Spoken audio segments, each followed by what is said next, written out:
تبریک میگم، شما برای شیفت شهر برج دیدبان کلبانکوی انتخاب شدی. یک کودبوی مراقبت از آتش‌سوزی در دل جنگل تاریک هیرکانی. وظیفه شما ساده است. جنگل زیر نظر داشته باش، هر اتفاق غیرعادی رو ثبت کن و از همه مهمتر برای حفظ جون چند تا قانون ساده اما حیاتی رو رعایت کن. قانون اول: اگر در دره شمالی نوری شبیه آتش دیدی، زمان، رنگ و مدت رو یادداشت کن، اما هرگز با دوربین بهش نگاه نکن. اون آتش مال هیچ گردشگری نیست. قانون دوم: ساعت 3:33 صبح بیدلیل صدای خشوی از بیسیم میشنوی.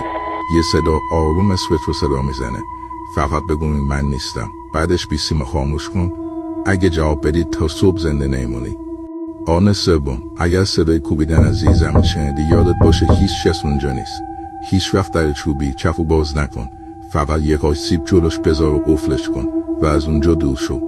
قانون چهارم: اگر نصف شب از خواب پریدی و دیدی دفترچه راهنمای شیفتت باز شده روی قانون پنجم، بدون تنها نبودی. اون سفر نخون، حتما قبل از آن پارش کن و بسوزونش. این تنها راهی که بتونی چرخه از اول شروع کنی. هوشیار باش، کوهستان کسانی که قوانین رو بشکنن هرگز فراموش نمیکنه.